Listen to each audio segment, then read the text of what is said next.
Hey everyone, welcome to Reddit Readout. Today we are checking out Rules Horror. Story 1. New Hire Guide Museum Guard, 2. A place to share scary stories which contain a set of rules to follow. Part 1, General Guidelines. Good morning, and welcome to your first training unit, the original building. At the center of our museum stands its crown jewel, the original, 1917 built Detroit Museum of Art. An impressive, white marble structure that once stood alone, it is now flanked by the larger, modern, yet less striking wings that you will subsequently learn about. Predictably, being an old building, it is quite finicky. This will mostly manifest as minor mechanical problems, though other disturbances are quite common as well. A couple of our procedures may seem strange initially. This guide sheet should, nonetheless, be observed dutifully when patrolling the original building. 1. The attic in the original building is a bit difficult to navigate. Pay careful attention to your surroundings as your trainer leads you through. Remember, the layout of the building cannot change. 2. Small leaks are fairly common, some of the pipes and the entire ceiling are original to the building. Radio the control room with the location and any pertinent details. 3. Lights are another frequent issue, as the wiring is also half original. Radio control with the location of any bulb outages. If the lights in an entire room are out, do not enter, radio code A01 and location, and avoid the area. 4. If the lights go out in an area you are in, stay where you are. You may notice an unnatural darkness. This is perfectly normal. Immediately perform a protective gesture, such as the sign of the cross, or 3 claps if you would prefer a secular alternative. The lights will come back on. 5. The thinker casting is visible from the attic windows. It always faces the south, away from the museum. If this changes, radio code A11 and make your way to the control room. 7. If you hear footsteps in gallery 202 to 204, that is radiator noise. Just ignore it. 8. Faint, strange noises are, however, most frequently observed in this wing of the museum. Quiet footsteps, laughter, talking, and crying are all to be disregarded. Music and animal sounds are not. Report the latter with radio code A02. 9. Try not to spend more than 5 minutes patrolling any one gallery. Spend absolutely no more than 8. 10. Remember, the south-facing doors open onto the mall. Therefore they are exterior doors, and must be checked each round. 11. The first floor galleries, 101 to 122, are mostly dedicated to early religious art. Some of our oldest pieces are showcased in the Greek, Assyrian and Egyptian galleries. As such, respect is most important in this part of the museum. 12. In the early Islamic art galleries, 102-104, you may notice that human faces in paintings are covered by a white curtain. This is normal. If you notice this in other galleries as well, that is not. Radio code A03. 13. The Apollo casting in gallery 101 cannot move unless you explicitly, verbally permit it to, and only within the first floor of the original building. However, you can only ask it to stop. It has a choice. If you ask it to stop and the room's temperature noticeably drops, it has refused. Radio an urgent A99 and immediately go to gallery 117. 14. You may have noticed that the walls in the relic gallery, 117, are a deep, bright violet. We are unable to determine whether that response is caused by something internal or external to the room, however, it is historically the safest room in the museum and serves as an unofficial panic room for night staff. 15. The second floor galleries are dedicated to the Renaissance period in Europe, 202-215, and early art in America, 217-224. There are no photographs on display on this floor. 16. In the German Renaissance Gallery, 204, large, dark stains have been known to appear on the walls and floor. Ignore them, and continue as though you do not notice. 17. Many paintings in the Great Awakening Gallery, 224, feature deer. None of them should ever be directly facing the viewer. If you notice one that is, radio code A0418 when checking the alarm panels in the original building, the screens are often unreliable and may display incorrect or even nonsensical codes. Rely on the lights, green equals ready, white equals fault, red equals an alarm. Never reset a panel without permission. 19 On very rare occasion, while patrolling the original building, you may hear someone calling your name. Never respond, no matter how loud or how urgent. Act as though you do not hear it.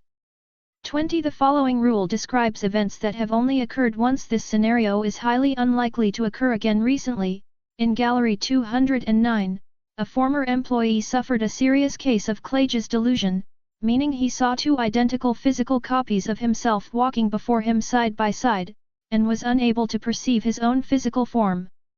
He reported feeling as though he was one person in three manifestations. If you experience these symptoms, refer immediately to the procedure outlined in Rule 6. Story 2. Rules for working in the Disney Archives Part 3 Fantasyland. A place to share scary stories which contain a set of rules to follow. You enter through the Disney Castle after getting done with everything on Main Street, USA, and you scan your surroundings. A castle courtyard symbolically greets you along with some of the attractions in your sight line. You wonder what other horrors await you inside Snow White's Scary Adventures or Peter Pan's Flight, when you notice a paper with written rules on the ground in front of you. You decide to read it.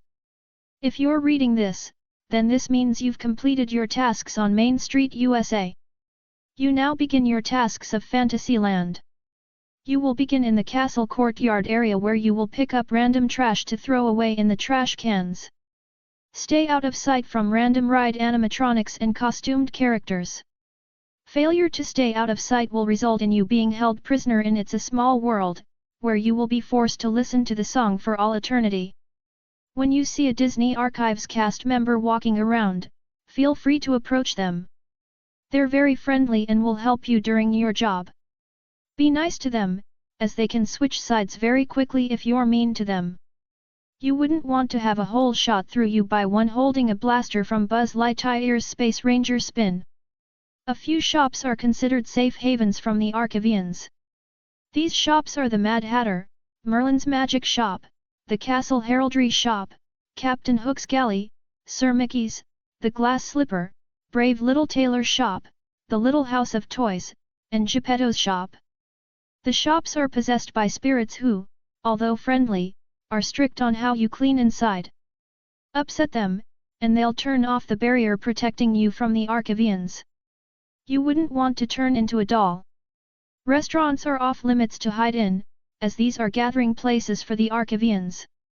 Be caught in one of them, and you'll be on the menu. Do not slack off on your job, as the Archivians will notice and will punish you for it. Just pretend to clean if you are taking a break, and they won't take notice to you. Once you're done cleaning the castle courtyard area, the way to the Enchanted Forest will open up. Immediately run to the Enchanted Forest and don't get caught by the castle courtyard Archivians. If you do get caught, you'll be trapped forever, becoming a jester to entertain everyone for all eternity. Once you enter the Enchanted Forest area, you'll be safe from them. Now you're fair game to the Enchanted Forest citizens. Good luck! Story 3. Welcome to the town's park. Here are some rules to follow. A place to share scary stories which contain a set of rules to follow. Asterisk you got sucked into a warp. It took you to a place that looked like a park. Asterisk you decided to head to the park. There are people there. You could ask them about the place. Right? Asterisk on your way, you came across a sign. Rules. It read. You stopped to read the rules. Welcome to the park. Here are some rules you must follow. Do not make a wish on the fountain. You will get the opposite of your desire. Just don't risk it, please. You see that forest over there? It contains many hiding places. You will eventually need it if something ever happens. You could use any trash can you see, just not the red ones. Trust me, there are already 23 cases of missing people. Every single one of them got found throwing garbage at a red bin. We don't want any more possibilities. Talk to anyone that has 4 eyes and is wearing a white hoodie. If the eyes are more or less than 4, if the hoodie is out of color, or if they aren't wearing a hoodie, don't trust them. You don't want to know the consequences. If you're older than 12 years old, don't play in the playground. It is only for children 12 and below. You don't want to get eaten alive. If an 8-foot-tall man approaches you, start some small talk. If his questions get a bit eerie, i.e., have you ever witnessed someone getting skinned alive? Change the topic. If he doesn't stop asking those questions, run to the forest and hide. Refer to Rule 2. You may hear footsteps. If so, hold your breath and close your eyes until the footsteps stop. Just pray that it didn't stop because it found you. If you feel something is off, like you're getting watched/followed, stay near a child. Children are pure souls, so the entities leave them alone. If you can't find children, staying with a cat is okay, but avoid cats with brown or blue eyes. Those are evil entities disguised as a cat. Thank you for reading the rules. We hope you follow these rules and have fun. You must. Smiley face. Story 4. My first day of high school. The terrifying list of rules. A place to share scary stories which contain a set of rules to follow. My name is Jacob, and I'll never forget the dread that crept over me on my first day of high school.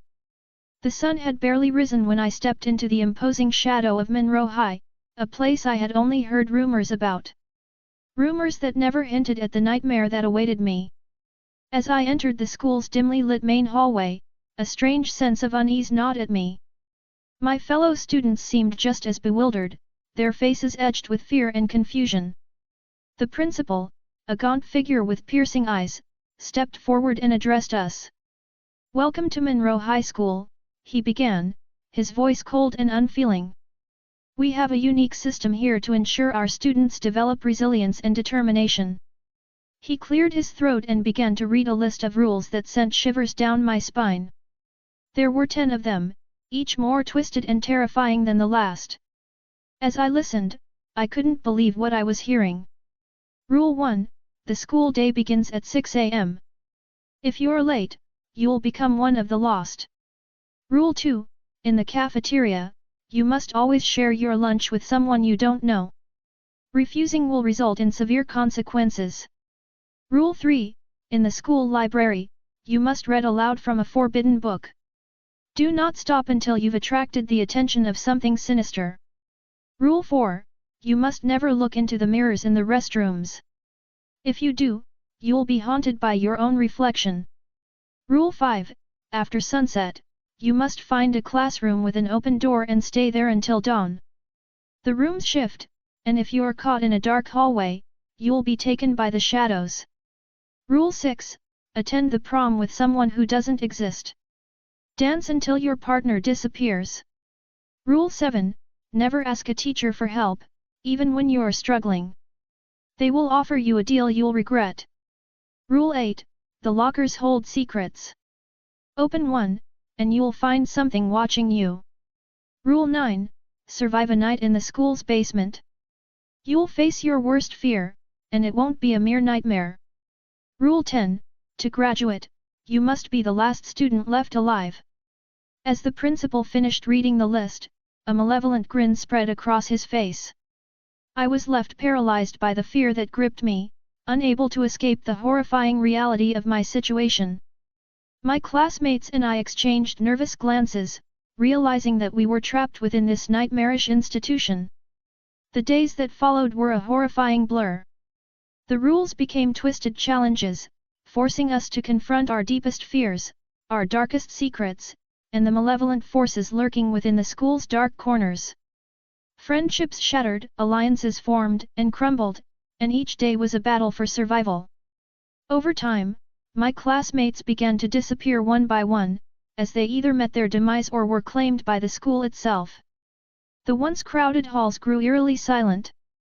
I watched in terror as the school's malevolent forces, shadows, and unseen horrors claimed those who couldn't meet the twisted demands of Monroe High. With every rule I followed, I couldn't help but wonder what kind of institution could inflict such horrors upon its students. And then, I realized that the true purpose of these rules was to break our spirits, to turn us into something darker and more twisted. It has been months, and I am one of the few remaining students. I've seen things that defy explanation, and I've done things I never thought I was capable of. But I refuse to give in to the darkness that haunts this place. I write this as a warning to anyone who might stumble upon this story. If you ever find yourself facing a list of rules as twisted and terrifying as the ones I've described, run as far as you can. For in the halls of Monroe High, survival comes at a price, and the cost is your very soul. That's all for today. Please don't forget to like and subscribe.